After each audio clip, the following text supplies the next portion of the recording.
What's up, everyone? This is Antonio, and This is Joe. on Angelmon, we are going to be doing an unboxing, a late unboxing for the yellow starters deck in English, I mean, not really late, still not official release yet, but late official release. So we will be opening that. All right. So I'll start by opening it, and yep, it is hard to open. Actually, I don't know if you heard about the Japanese ones. Apparently, they were even harder to open. oh yeah. People were actually having like major problems, probably worse than I'm having right now, to the point where they look breaking shit, to be breaking stuff. All right. So we have our starters deck here, and we have a nice, beautiful booster pack. So I will let Joe do the booster. I mean the starters deck. Yeah, so it just comes in this little plastic sleeve thing here. So the card backs, oh, and there's some other things at the back we'll talk about later. But you'll notice these are the cards. The card backs are a little bit different if you've never seen these before. So these are the level 2 or baby Digimon. Tokomon has the inheritable effect. When an opponent's Digimon drops to 0 and gets deleted, it gains 1,000 for the turn. Probably the weakest out of the babies for the 3 starter decks. And then we'll go through some of the cards here. So first is Salomon. Salomon's just a 2-drop, 0 Digivolve cost vanilla. And for people who don't know, the starter decks sort of come with some cards that are basically copies of each other, just in a different color. So each of the starter decks is going to have a card that is basically exactly this: 3,000 power, 2 to drop, 0 to Digivolve, and just the name and color are sort of different.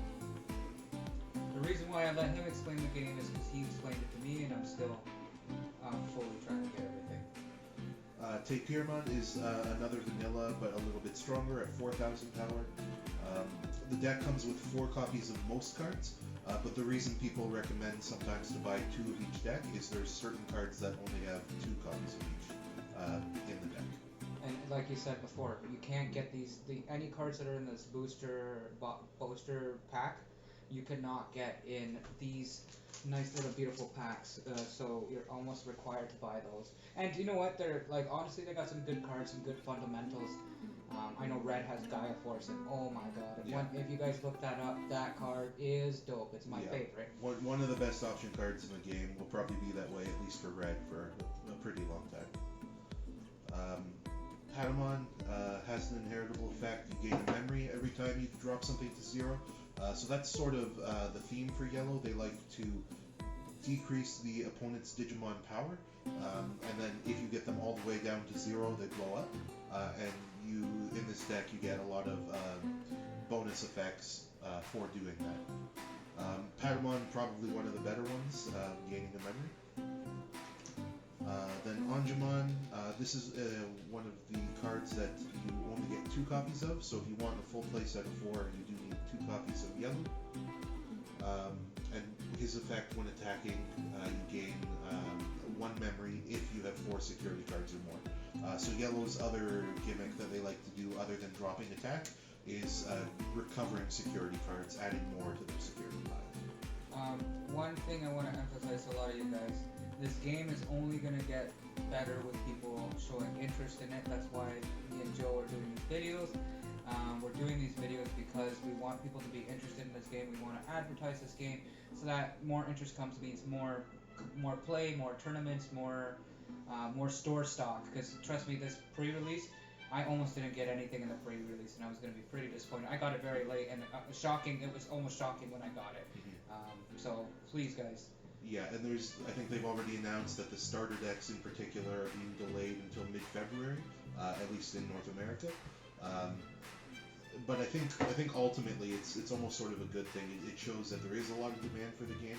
They're selling out. They can't keep stock up. So in the short term, it sucks that people aren't able to get it. But in the long term, I think it speaks to the health of the game. And you guys will get boxes if you guys want them when the release comes out. Trust me, our local stores are already doing pre-orders. Yeah. Where we live in Ontario area, and it's not as easy to get the stuff here as it is from like where do we end up ordering from? Montreal and stuff like that, which is insane. Yeah. So next up in the deck, 4 copies of Gatomon, 4 to drop, 2 to Digivolve, just another vanilla option. And then, so this card is the blocker for yellow Unimon. Blockers are really important in this game, and for red and yellow, the only way to get a blocker right now is in the starter decks. Is that for real? Yeah. Wow. Yeah, so this is and it does come with 4 copies, so if the only reason you're buying it is to have a blocker for your color, you just need the one. I'm so lucky I got that from you because that makes my deck, basically, yeah. And all blockers to start out with, for the basic blockers, are the same. There's more coming later that are a little bit different, but they all have the same stats: 6,000 power, 5 to drop, 2 to Digivolve, and if you want to attack with them, it actually costs 2 memory to attack. Just a little off note, if you guys really like blocking, the whole idea of being a guard and all that, my new favorite, but it's not fully where it needs to be yet, Run Black. It is nothing but blockers that can attack, which is for free, which is like, it's huge, because usually in any other color, if a blocker wants to attack, it costs. There's a cost that comes with it. Yeah, so black gets to attack, gets to block a lot more frequently. They have a lot more of them, and black gets a lot better in the next couple of boosters. Ragnar Lordmon, Omnimon Ultra S, when those cards come out, black's going to be really strong. Next up in the starter deck, Magna Angemon. There are 4 copies of it. It's a rare, so you can sort of see there's the gold foiling around the border of the card. Not the best card in the deck. One of your opponent's Digimon just loses 1,000 power for the turn. So you're most likely, unless they just have a really weak rookie, you're going to need to stack that with another effect to kill them. So there's better cards, better options for decreasing power. Anjawumon, 4 copies of her. She has a recovery effect, so if you have 3 or fewer security cards, by digivolving into her, you get another card back into your security. Because she is an independent woman. Getting to the megas in the deck, so all of the megas in all of the decks, there's only 2 of each. Every color has a basic mega that's going to be 10 to drop, 2 to digivolve, 12,000 power. Nothing super special about them. And then, other than that, they're cheap. 2 to Digivolve to a Mega is very cheap, even the rest of the cards in the booster packs. And then the super rare is 2 copies of Seraphimon. And his effect is every turn when he attacks, a Digimon loses 4,000 power. So this is where most of your effects of other inheritables are going to come from, like the Patamon. Gaining memory when you delete somebody, it's going to be off of something like this, or the option card 7 Heavens, which is coming up in a little bit. So something to emphasize too, Joe and I had entered in a tournament, and this, like, if you're new to building decks like I am and all that, like I was pretty new to building decks because I played card games, but I've always had, admittedly, somebody build a deck for me, and I admitted this to Joe the other day. We had a good laugh about it because he actually built my deck to go into a tournament. How long ago? Last month? About a month ago. Yeah. About a month ago, and I did really well. But I figured when I'm looking at these starters deck, it gives you a good format, an idea of what a deck should have and how it should be built with how many options and how many of this and all that. You can alter that, but like that is a good basic format of how to build a deck in some shape, way, or form for beginners, I guess. Next up in the deck, 4 copies of TK. So each deck has the cover Digidestin as a tamer. TK probably the weakest out of the 3 starter decks, at least right now. The other cards that you combo. I don't know. I think I don't agree with that. And okay. Like, remember were talking about red. So the red starters deck. Unfortunately, we didn't unbox it because we didn't decide to do this till later. Well, we can still. I think we can do an unboxing. Oh, okay. for it. Okay. Yeah. Yeah. Okay. So yeah. look forward to that on the Oh, channel. you have. We have one copy each. Yeah. Perfect. So there will be the other 2 starter decks coming. You guys are in for a treat, alright? And I'm gonna try to convince Joe to try to sell me the booster pack. We'll see how that goes. Stay tuned. But TK's effect is all of your security Digimon get plus 2,000 power. In this deck in particular, a lot of its cards are weaker than the cards in red and blue. And also, you know, a lot of the times if your opponent's attacking your security, they're sort of okay with losing their Digimon anyway. I just think there's better options out there than playing a card like this. Now, we were talking just in boosters, or sorry, just in the backs, these starter decks. You thought red was less good. Red's effect is that you get 1,000 power on your turn. and like the majority of gameplay we've seen for tournaments before, for the not tournaments, I say tournament. Yeah. A lot of red was played last tournament because it is OP right now. But a lot of people don't use tamer, run tamers in their decks. You don't have to, because like the 1+1,000 is great, but there's so many other decks that can just be like, hey, I want to wipe you out for nothing, no cost at my health at all. So.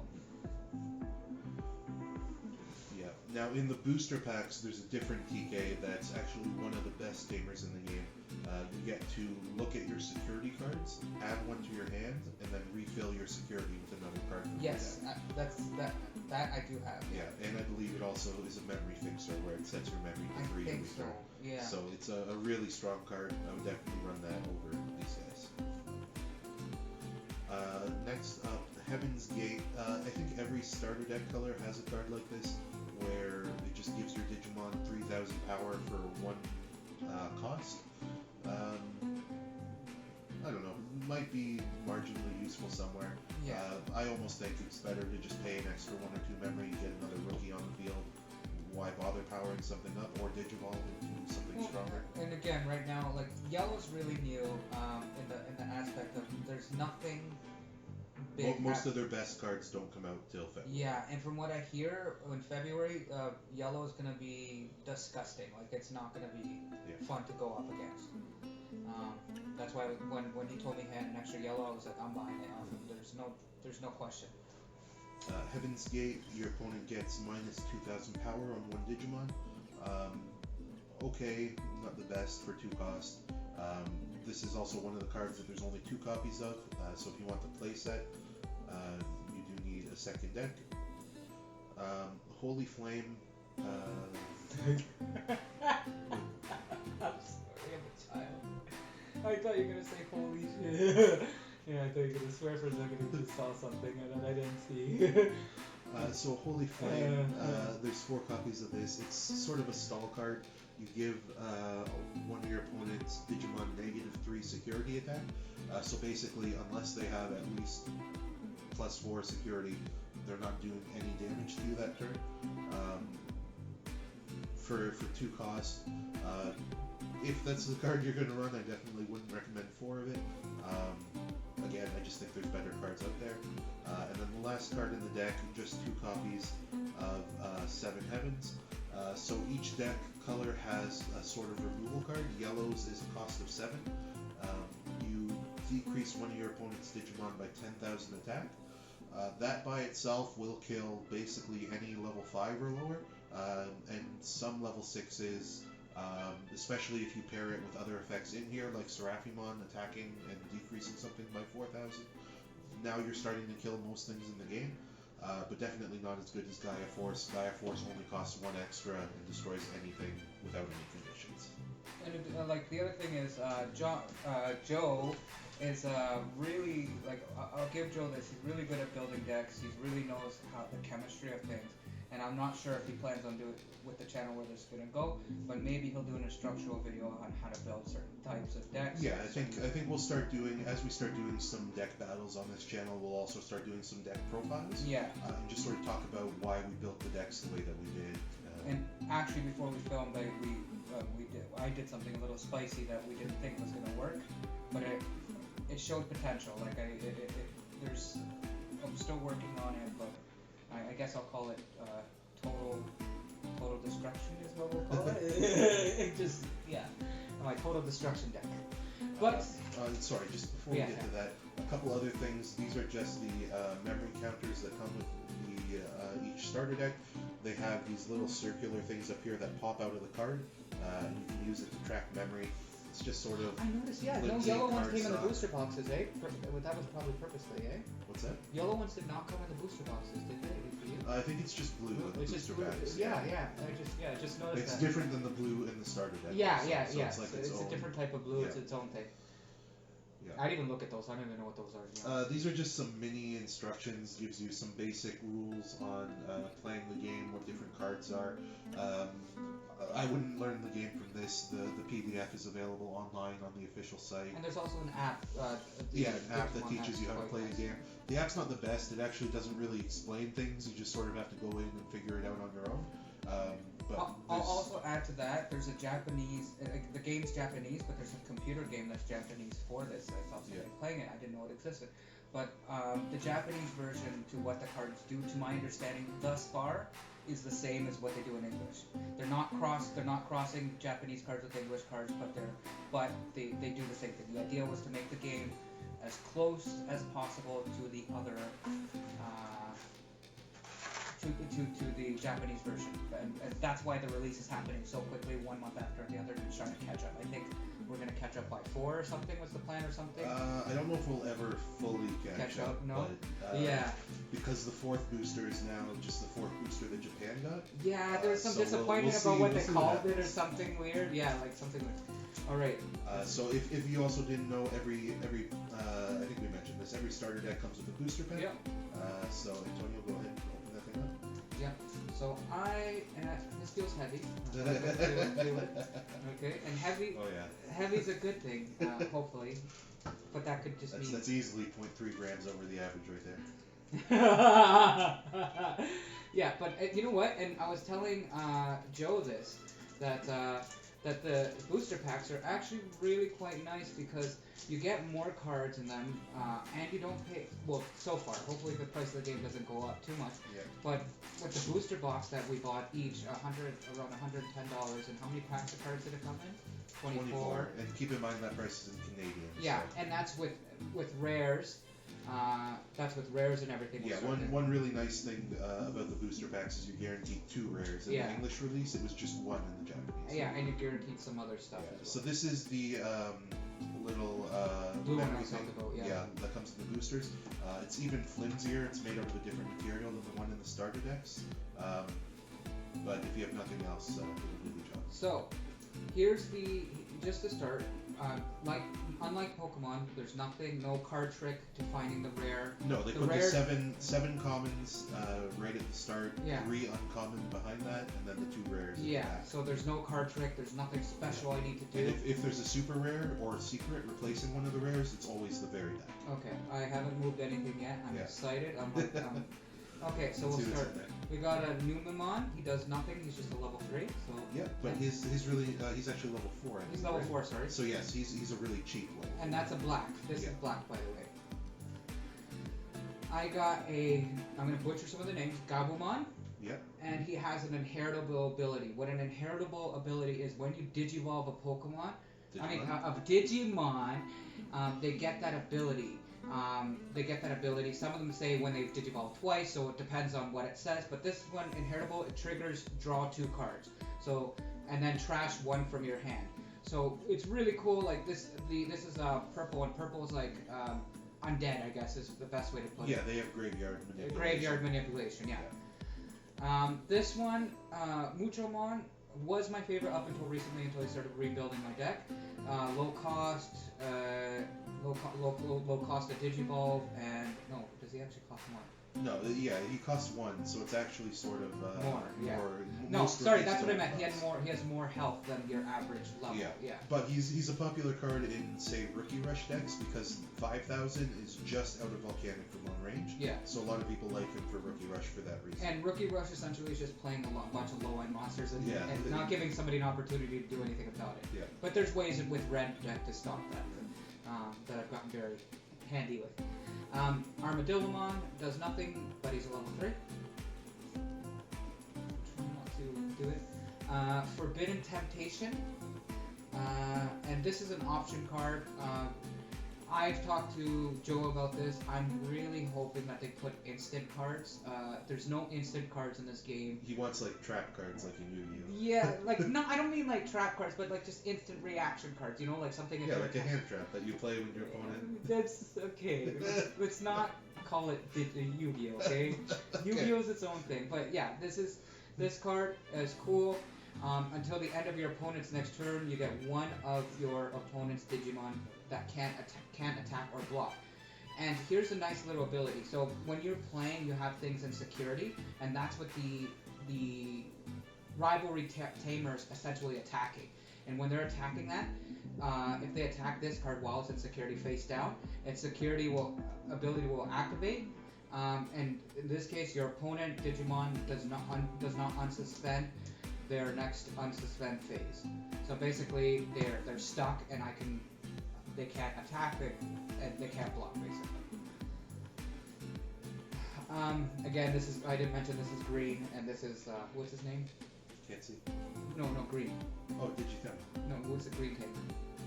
The main green tamer. Izzy. Izzy, yeah. So when attacking, you gain 3 memory, and you lose. At the end of the turn, you lose 3. I don't understand the purpose of that. That sounds really People like cards like that in Megazoo. So in decks where you're a Megazoo deck is you basically play little to no rookies and champions at all, and you play just high level Digimon. That's my favorite. Yeah. So you don't bother digivolving the low level stuff. You just play big stuff and sort of force your opponent to deal with it. And people like playing those cards in that type of deck specifically because you're always giving your opponent 10 anyway. So take the 3 extra first, and then they can't get more than 10. They can't go to 12 or 13. Okay. So you sort of take the memory. That's smart. That's smart. And you don't let them get the benefit. It's like Psych. Yeah, that's pretty dope. The next one is Gorillamon. Blue doesn't do anything special. I'm really holding these ones. He's actually a really good card though because he's only 1 cost to Digivolve, like Dark Tyrannomon. And there's the cost of Digivolve, and that's the cost of play. Yeah, directly. very expensive to play directly, but very cheap to Digivolve. Yeah. The next one, oh my goodness, a lot of. Imagine there's a Puppetmon in here. So this is a Coagumon. Am I saying that correct? Yep. Oh, okay, I did it. Okay. Suspend one of your opponent's Digimon, again, stopping them from blocking or attacking. And when a Digimon's suspended, you can also attack them directly, which is quite nice. Attack that Digimon. A blue blocker. Yeah, Munamon, and again, Monmon, yeah, and he explained that already. So it's a blocker that's a rookie, which is a little bit unique. Not every color has that, but just 1,000 power. Obviously, if you block with him, he dies. Questionably useful. I don't know if I ever run him, but yeah. Okay. The next one is a. I can't say that. I'm sorry. Joe's gonna have to say this with me. Kurisarimon. So he is when you play another Digimon with the same name as him, you gain 1 memory. So his use is in Diaboromon decks because that's an inheritable effect. So it's not when you play another Kurisarimon, it's when you play whatever he digivolved into. And what Diaboromon does is every time he attacks, he makes a clone of himself with the same name. So every time that happens, every time you attack with Diaboromon, now you is that get the one this I was benefit. playing? That's the one you pulled the alternate art of. Oh yeah, okay. The next one, this is the rare, and you can see the shiny, I don't know if you can see it, but the gold thing. And it's a rare Agumon. And yes, there are rare level 3s, there's a rare hatchlings, the Action cards. the level does not actually matter whether it's rare. So this is just reveal 5 cards from the top of your deck, add 1 tamer card amongst them to your hand, place the remaining cards at the bottom of your deck in any order. Yep, and it doesn't need to be, the cool thing about that is it doesn't need to be a red tamer, so it's really good in red-green Tyrannomon decks to find the green Taiga. Okay, so that's good. I did not think of that. So I'm trying not to look at this last Yeah. one here. And the last card. And the last card is. I don't mean I'm disappointed. I'm disappointed because it's not like a shiny. Yeah. It's a Cerebromon. Cerebromon? Okay, Cerberus one, yeah. Yeah. And when attacking twice per turn, you can unsuspend this Digimon by trashing 3 Digimon from your hand. So yeah, that is the last card for that unboxing. I just want to say, if you guys are interested in the game, I want you guys to ask us feel free to ask us any questions. If I don't know the answer, or more than likely almost every question you guys ask, I will ask Joe to give me the answer. I do it in life and in Digimon, so he's used to it by now, right, Joe? Absolutely. And we'll help you guys get into the game. Other than that, guys, I want to thank you for tuning in to this unboxing. We will be doing some sort of match possibly today, and that might go up today, it might go up another day. We've got to have some content to put up throughout the weeks. This is Angelmon with Antonio and And Joe, thanks for watching, guys. thanks for watching, guys. Take it easy.